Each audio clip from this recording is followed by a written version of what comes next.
Summer can be such a tricky time for parents of differently wired kids. Finding ways to keep kids active and learning over the break, whether at home or on vacation, it can be hard. Fat Brain Toys is a family-run business that has been curating and creating quality toys, games, and gifts that both entertain and educate for more than 20 years. Almost all of Fat Brain's toys and games are screen-free, and what I love about them is they encourage kids to get creative and explore the world around them through open-ended play.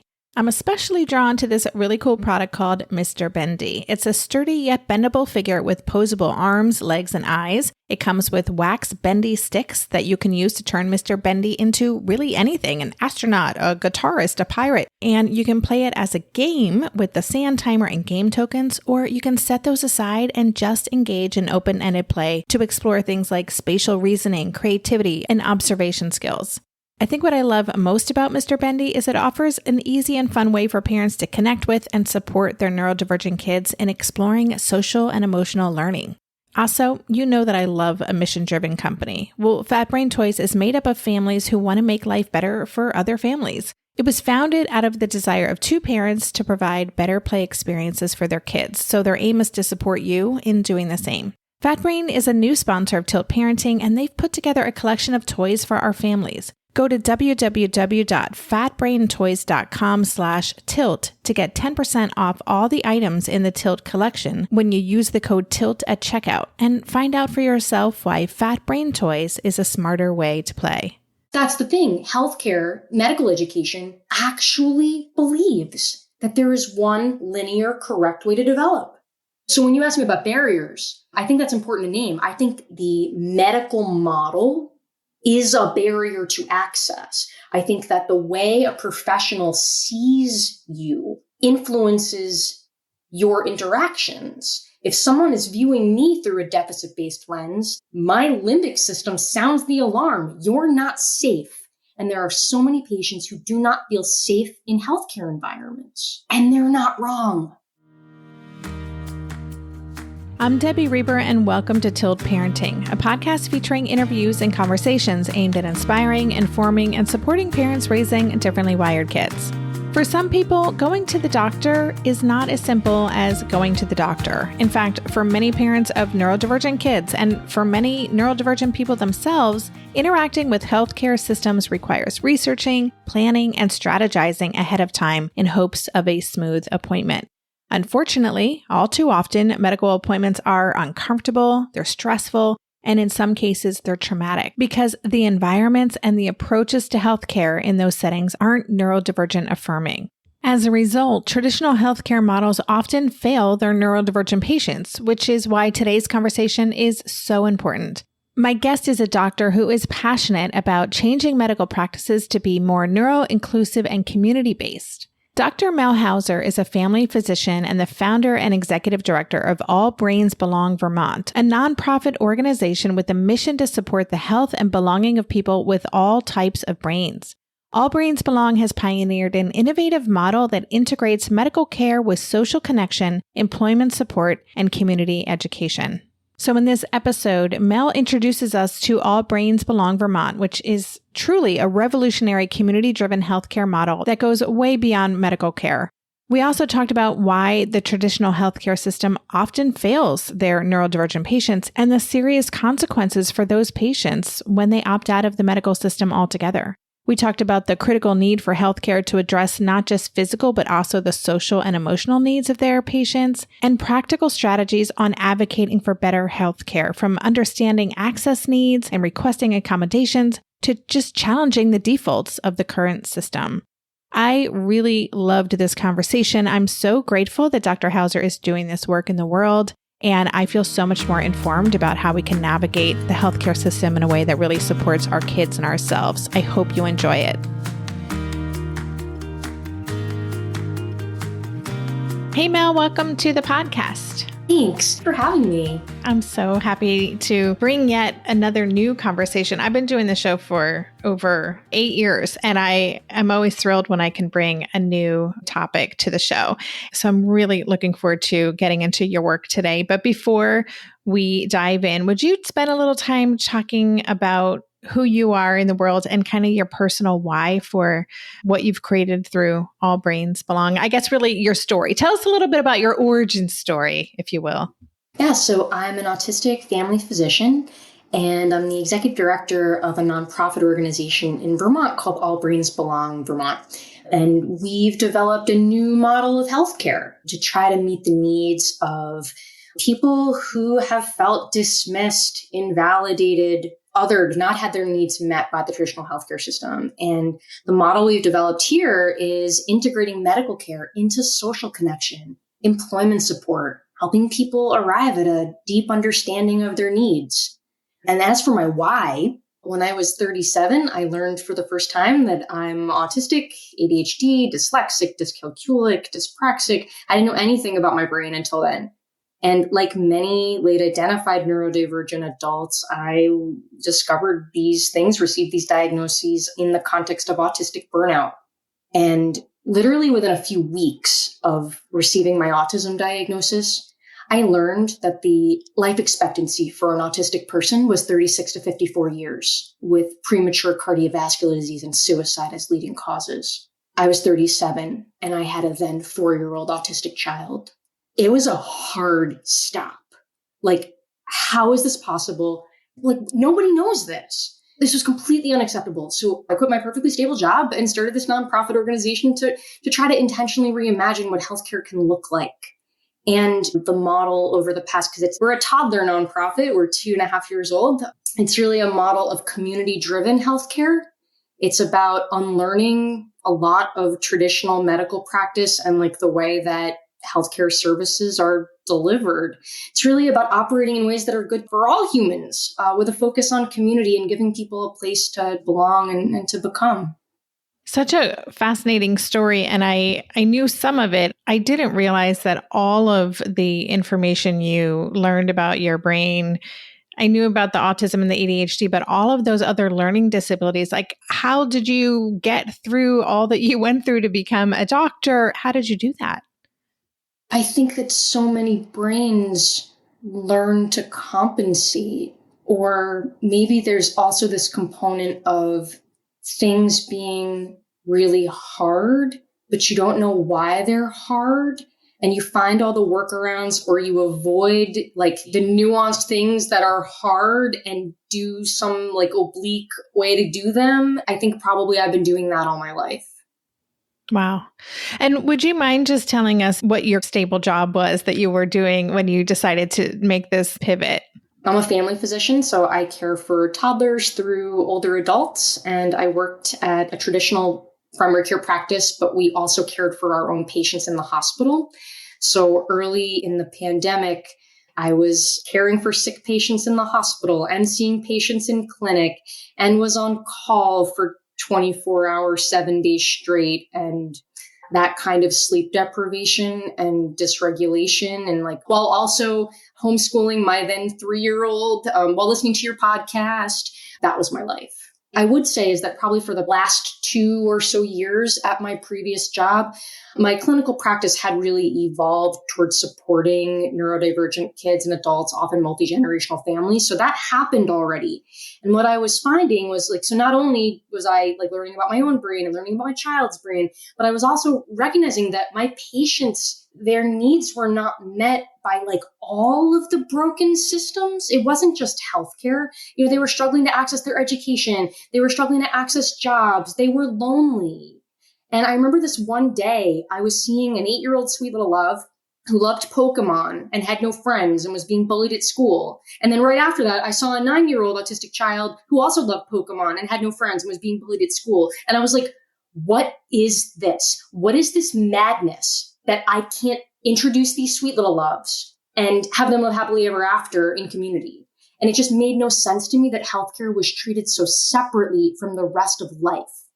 And it felt like, all right, well, in order to really meet my patients' needs, I have to break through the constraints of the traditional healthcare system and just, think about what makes sense. And we have so many people who all these different domains of their life are not being addressed. Like, what could it look like for healthcare to be more than medical care? So inspiring.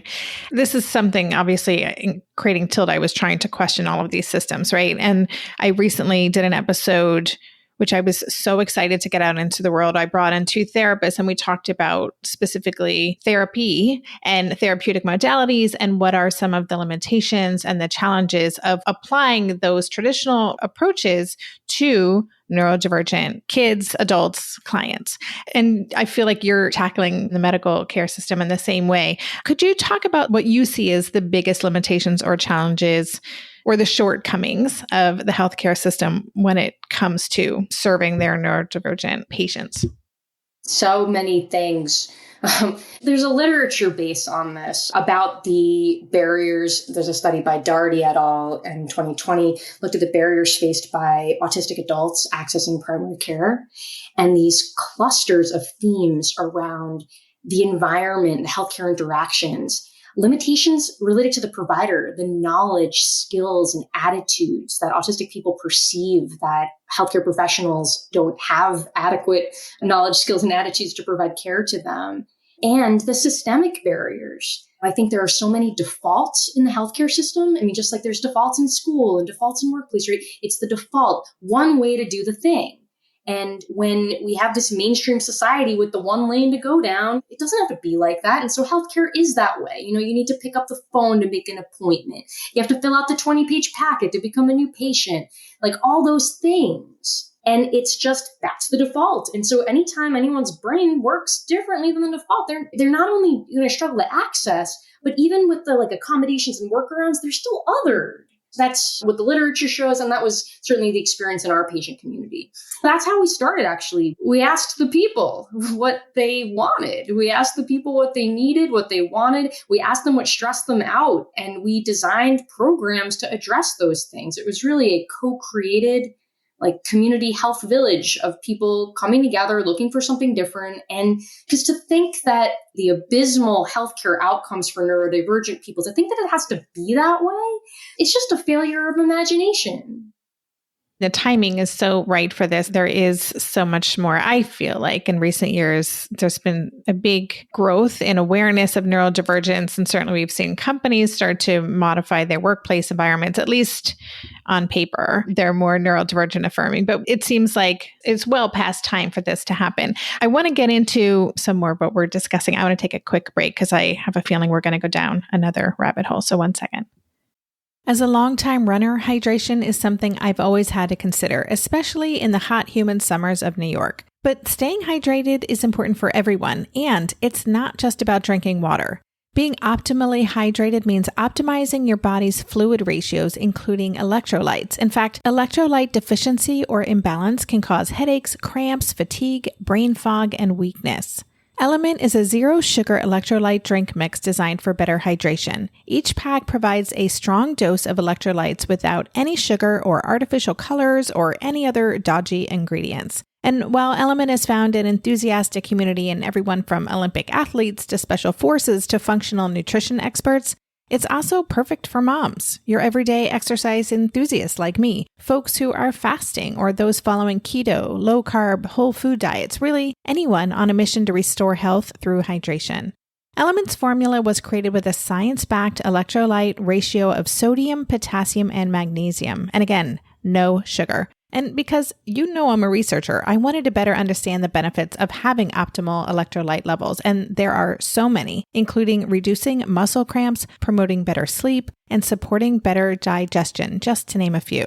Get your free Element sample pack with any purchase at drinklmnt.com/tilt. Also, try the new Element Sparkling, a bold 16-ounce can of sparkling electrolyte water.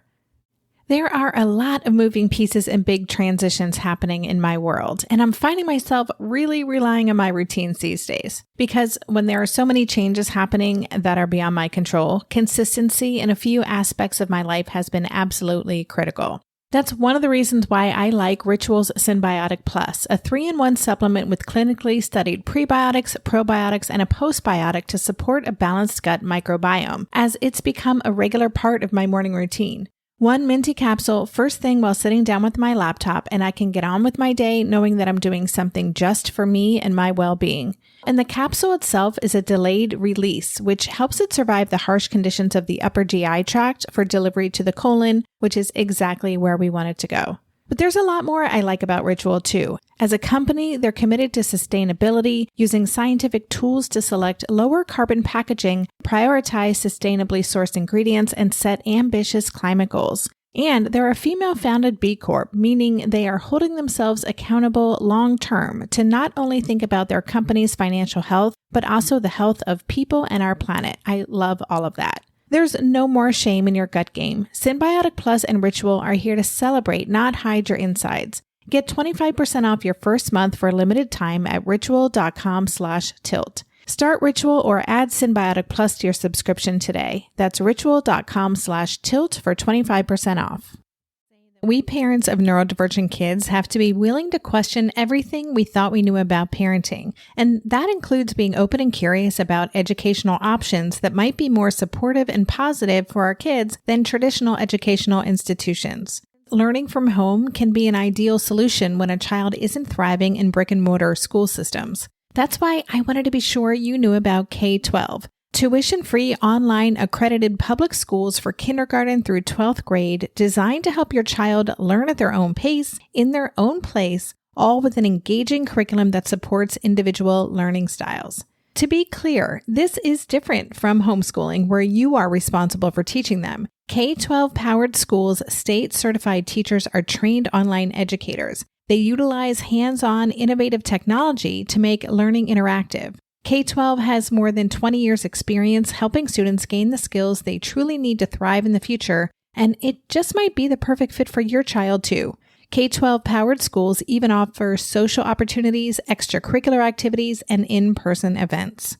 Join the more than 2 million families who've been served by K-12 and empower your students to reach their full potential now. Go to k12.com/tilt today to learn more and find a tuition-free K-12 powered school near you.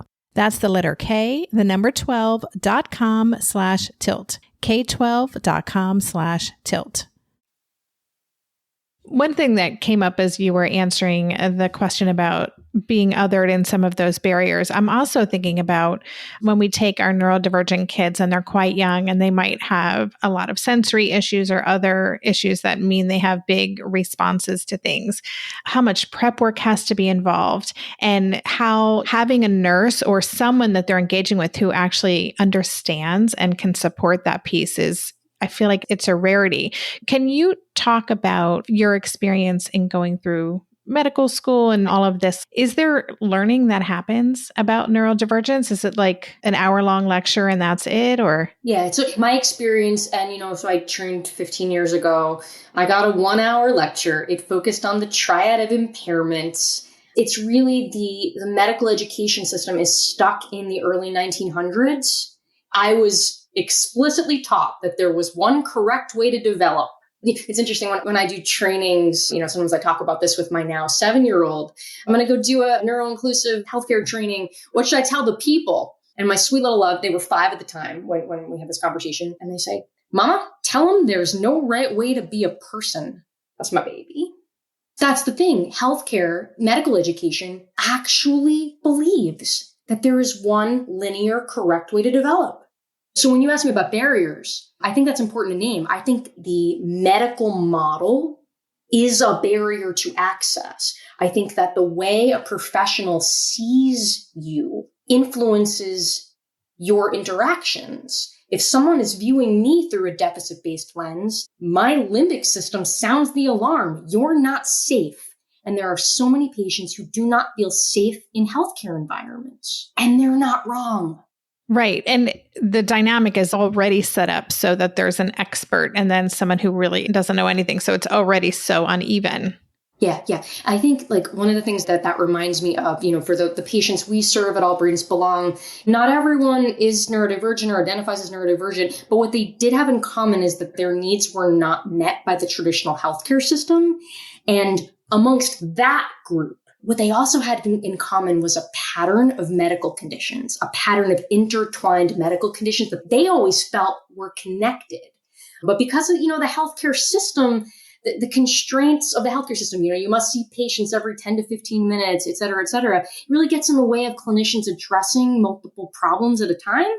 And the big picture doesn't get identified. And so why that really matters is that so patients, we've got the stresses from the environment, the trauma from past encounters. We've got the person, the professional who is dysregulated themselves often, not having their access needs met by the system. The system thwarts everyone. And that's, I think, a really important factor in patients not getting what they need. And so why I brought that up is because when you say that not only this imbalance of I am expert, you are patient, whatever, it's really shifting that. It's really, I'm your guide and you are the expert in your body. And what is it like to empower people to understand their health within the context of everything being connected to everything? When patients have a unified narrative to understand their health and their lives, that makes such a profound difference. And really shifting that power dynamic of you're the expert, patients, and how are we going to come together as a community health village to better understand this constellation of intertwined medical problems? And so that's what we did. We knew that these medical conditions were more common in autistic and ADHD people. We didn't know that 97% of the autistic and ADHD teens and adults would have this constellation. 97%. I mean, it's almost everybody. And so we learned that by learning from our patients. And so we formed a task force of multidisciplinary clinicians and community members, elevating the wisdom of lived expertise and really studying the best practices in this constellation, because unfortunately, sometimes the standard management of some parts of this cluster, and I'll give you some examples of like what's in the cluster, but some of the standard management of some parts of the cluster make the other parts worse. And so if you're not zoomed out enough, you end up having like internal conflicting access needs, and people don't get better when you fragment out their body parts. So some examples of this cluster: connective tissue differences like hypermobility spectrum disorders or hypermobile Ehlers-Danlos, dysautonomia or type of that called POTS, postural orthostatic tachycardia syndrome, gastrointestinal conditions, migraine, pain syndromes like fibromyalgia, myalgic encephalomyelitis, chronic fatigue syndrome, long COVID. I mean, the list goes on, endometriosis. And that's, not an exhaustive list by any means. It's really neuroimmune conditions, the nervous system and the immune system that communicate with one another in all these different organ systems. And so you have to zoom out and approach this as one big whole, because if you don't, you end up sometimes, as I said, having these internal conflicting needs. So for example, if somebody has chronic pain, it's pretty common a doctor might prescribe something like a muscle relaxant. But if it was not known that the person had a connective tissue problem where they had floppy, stretchy connective tissue, now the muscle relaxant made that worse. And oh, by the way, that includes the connective tissue in the airway, that now you've made their unknown sleep disorder worse, like obstructive sleep apnea, where now the floppy connective tissue is closing off the airway, which is going to result in all of their other problems, their migraine, their dysautonomia, their pain actually getting worse because they don't have restorative sleep. And so you end up chasing your tail a lot because you just really weren't seeing the whole construct. And so the work of this task force last year, we put together this free resource. We call it the Everything's Connected to Everything, Improving the Healthcare of Autistic and ADHD Adults. But it's not just autistic and ADHD adults. It's not just adults, but that's just where we started. And so it's a comprehensive collection of resources, patient education materials, clinician guide, a 16-page evidence-based clinician guide on like how we actually support these issues. It's all freely available on the website. One of my favorite parts of this resource, it's a letter that a patient can print out and hand it to their primary care clinician. It's written in a language that doctors are used to speaking and hearing and seeing. all of the resources were vetted by primary care physicians who work in the traditional system who didn't know about this and learned about this constellation of intertwined medical problems. So it's written in a way that is really trying to bridge the double empathy problem. Dr. Damian Milton's term about the breakdowns that happen when you have a mismatch of worldview and communication style. And so the double empathy problem between doctors and patients is huge. And so this tool, this simple letter, speaks the doctor's language, and it takes the burden off the patient and the family for having to find the just right words of like trying to get attention, trying to get like what they need.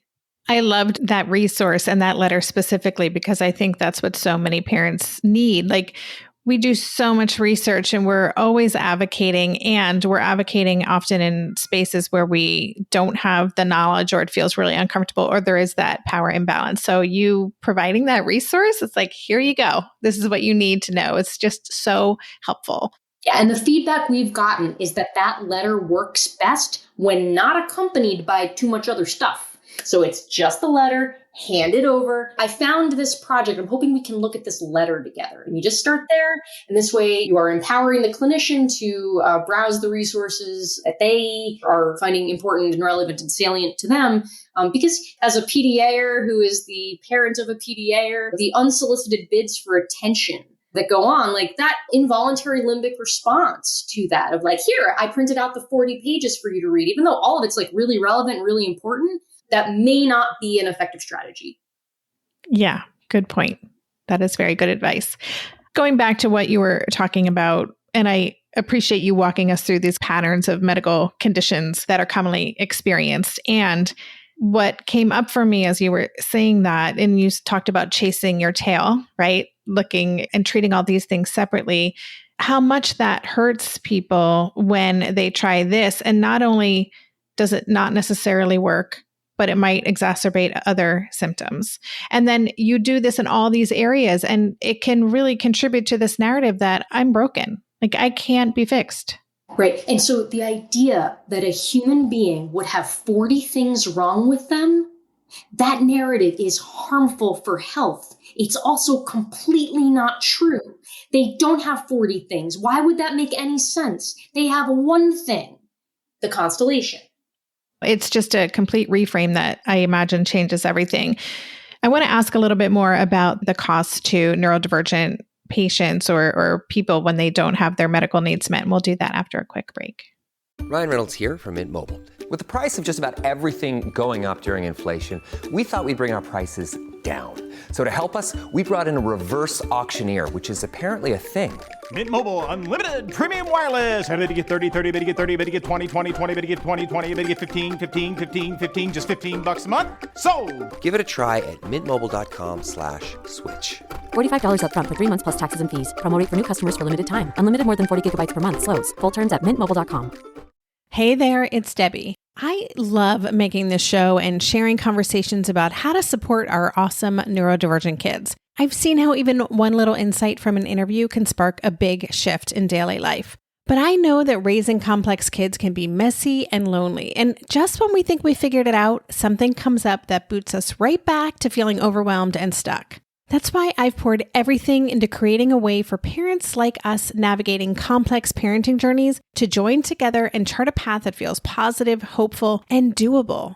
It's the brand new Differently Wired Club experience. In the club, you'll get personal support from me and other seasoned parent coaches, 6 live calls every month where you can connect and get your personal questions answered, the opportunity to learn directly from authors and experts like I have on this show, monthly themes for getting specific and tactical, an exclusive private podcast feed, and the best, most generous community of parents. Seriously, these folks show up for themselves and each other, and that right there is really everything, because it's a daily reminder that we're not alone. Our kids aren't broken, and we have totally got this. The recently rebooted Differently Wired Club is on a brand new platform with its very own iOS and Android app. It is such a great space. However you learn, whatever your style, no matter the ages, genders, and neurodivergent profile of your children, the Differently Wired Club can help you cultivate the positive shifts you're hoping for. Join us today by going to tiltparenting.com/club. That's tiltparenting.com/club. I hope to see you on the inside. I'd like to introduce you to the Minimalist Moms podcast. It's hard enough being a mom, and the last thing you need is stress from too much stuff and an overcrowded schedule. For too long, I lived with the mindset that bigger was better, and the more I added to my life, instead of feeling better, I felt overwhelmed. It was time for a radical new mindset. Less is more. I'm not into extremes. I didn't throw everything away. My brand of minimalism is more about adding than subtracting. Get rid of the excess to make room for what you love. In other words, it's about living life with purpose. I hope you'll listen in, and my guest and myself can inspire you to think more and do with less. The Minimalist Moms podcast, available wherever you listen to podcasts.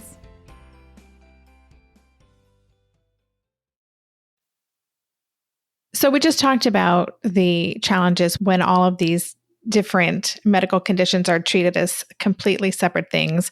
And I also imagine that because so many neurodivergent people aren't treated with respect and feel really seen, or they're in environments that are uncomfortable for them, they might just opt out altogether. And so that's a whole other challenge. So what are some of the other true costs? You mentioned the life expectancy for a neurodivergent person. Like, what's really at stake here? I mean, it's everything.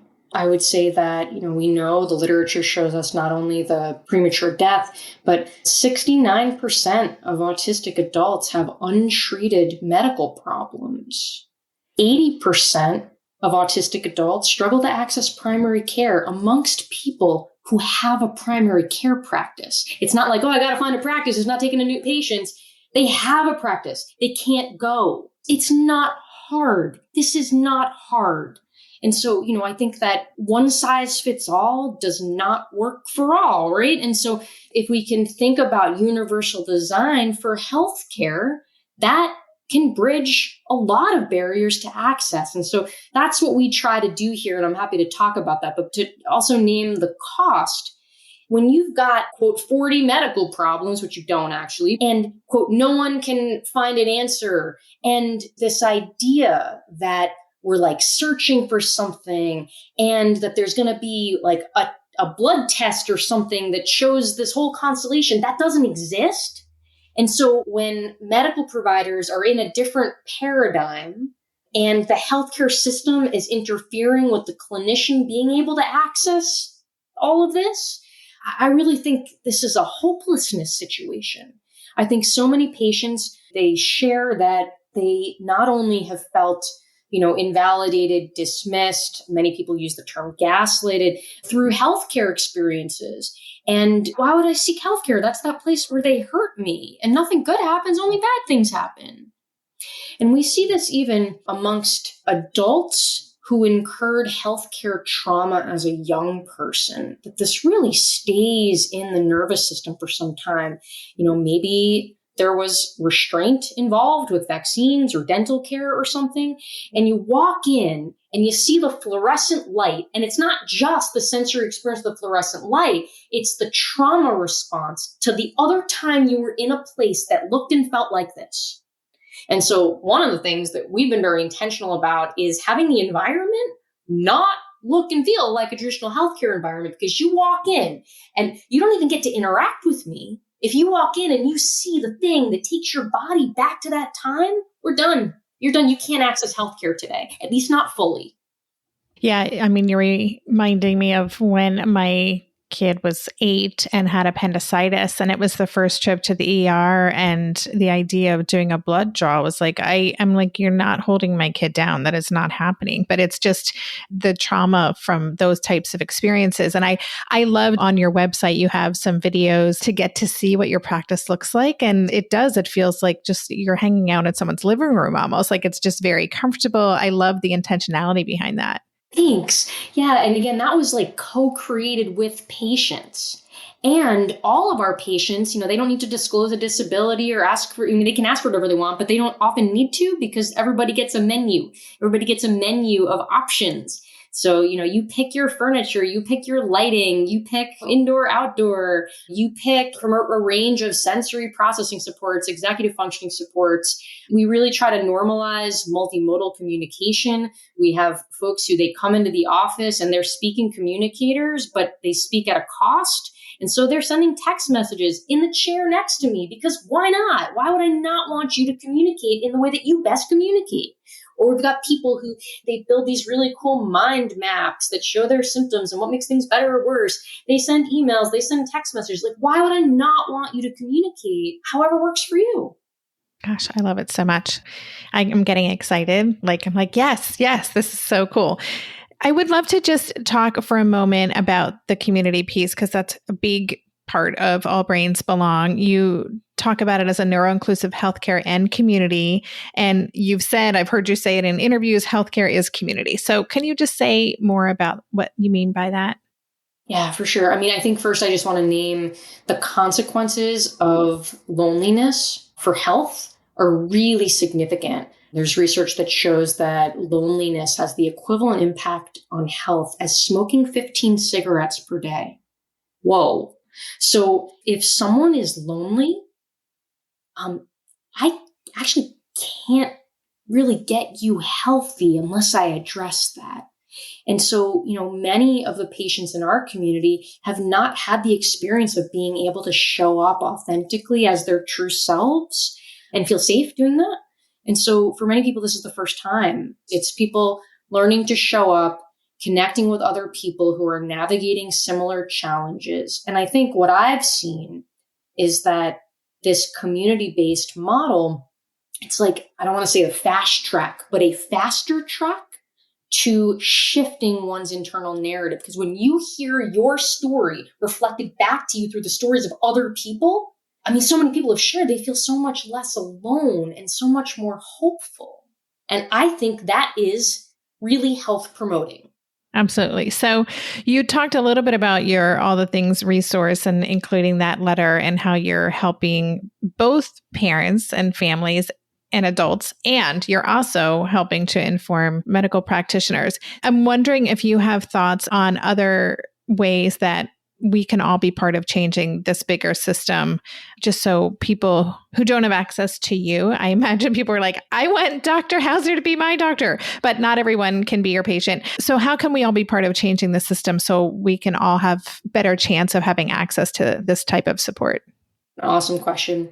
When I think about systems change, I think about there's top-down systems change and grassroots bottom-up systems change. We're like a bottom-up systems change organization.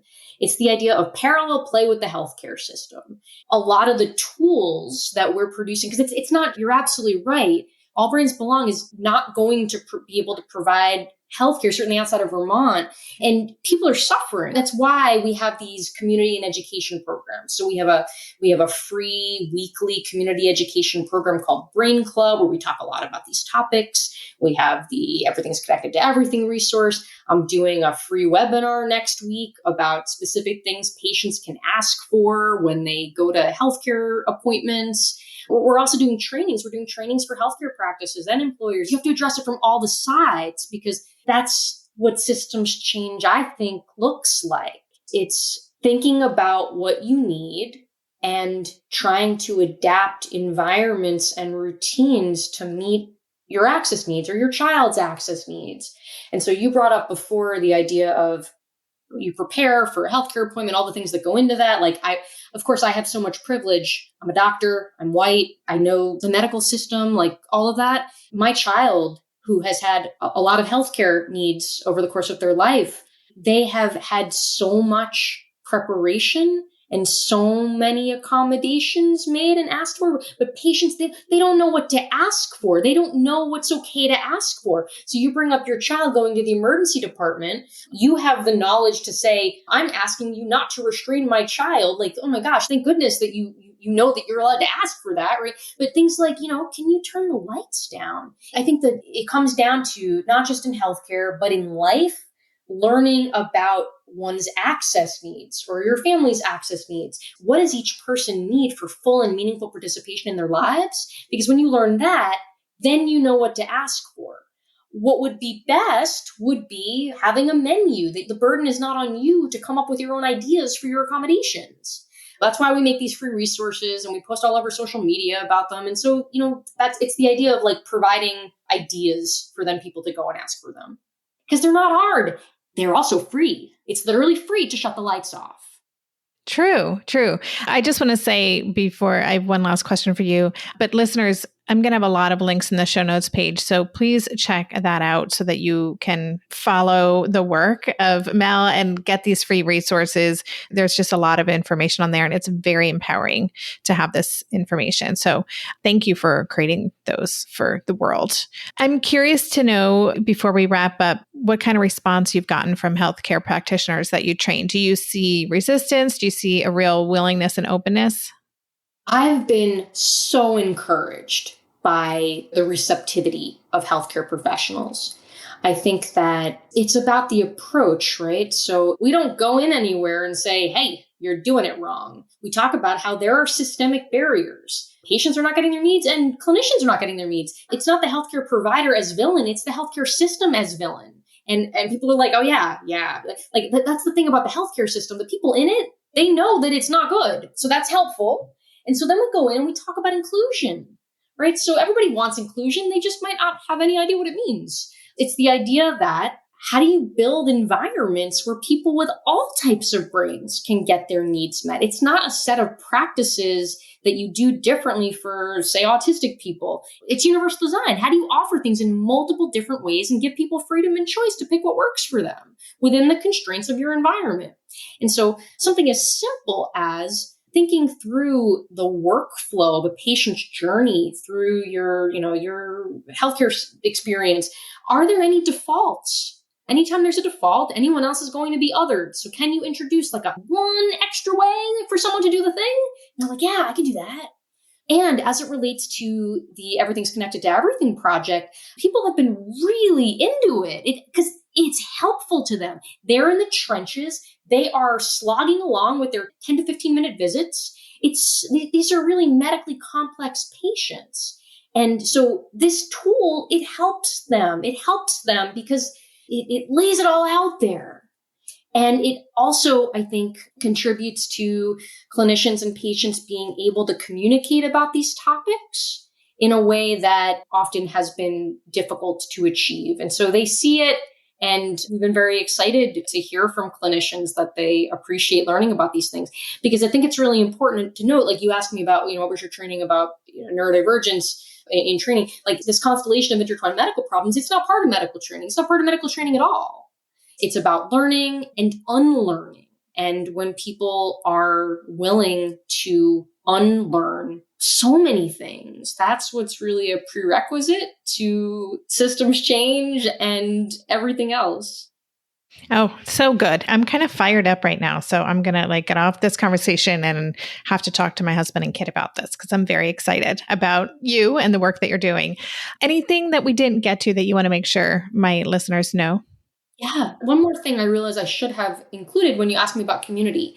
We have free community programs that are open to everyone, people who don't get their healthcare, people who live anywhere. And one of the programs is called Kid and Teen Connections. We just expanded to include teens. It's a free customized friend matching program where the child or teen or their caregiver fills out a profile about what do you love and your communication style. And then our community programs coordinator literally makes a customized friend match to find all the sweet little loves, another sweet little love who loves what they love. And it's been amazing. And the coolest part about that program is that it was conceived of by a child. We have a junior advisory board and a 9-year-old sweet little love. When I asked them, I'm like, what do you think we could do to help kids feel like they belong? Without any hesitation, this child says, you let us do what we love. Yeah, if I'm doing what I love and that kid's doing what they love, we're going to feel like we belong. It's that simple. Turns out it's that simple. That's so fantastic. I get asked that question and people have been asking me for years, create something to get our kids together. So I love that you've created that resource.